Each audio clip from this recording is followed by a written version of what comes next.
Hey, how you doing? Welcome to Creative License.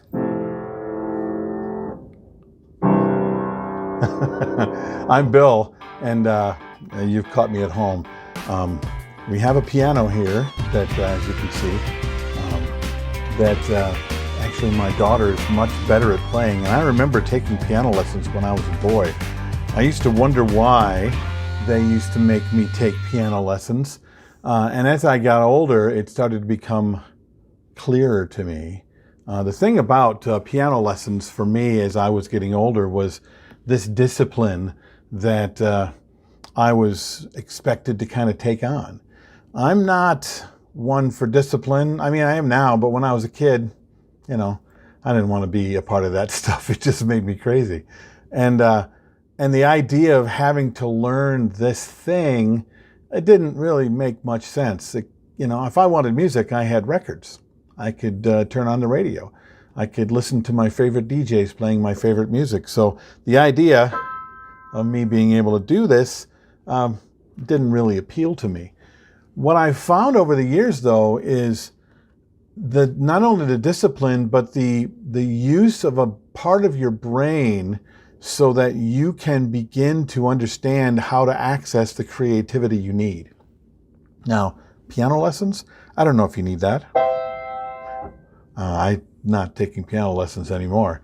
But when was the last time you tried to do something creative and tried to do it in a way that was difficult? Tried to use parts of your brain, or maybe sit down and draw if you've never drawn before. Or if you have drawn before, when was the last time you sat down with your non-dominant hand and drew something and tried to work on that for like an hour? What it does is it opens up different parts of your pathways of your brain. It opens up creative places in your brain. It helps you to be able to see things differently. And if there's anything we need as performers, disc jockeys, as creative people that make our living in the creative world, the idea of being able to access that creativity easier, faster, if you can find anything to do that will do that, I think that's something you should do. Now, sometimes the piano will do that for me. Oftentimes, if I take my walk, I'll do it backwards, okay? I do like the one where you sit down with a piece of paper and you try to draw something that you want to draw, not just circles and scribbles, but I mean, try to draw something that you see with the hand that you don't necessarily draw with. Maybe write a letter, or write your name, or think of things when you were a child and try to draw out those things. Maybe even draw out your feelings.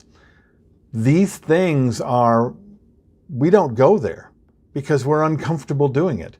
And really, where most of the growth that you're going to have as a performer, or even just as a person, is going to be when you are in those uncomfortable places.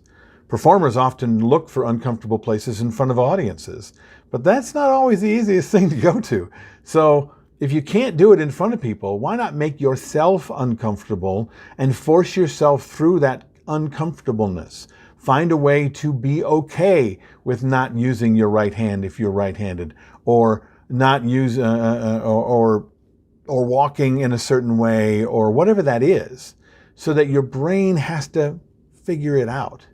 If you don't know what I mean, then you've probably never tried to draw with your non-dominant hand.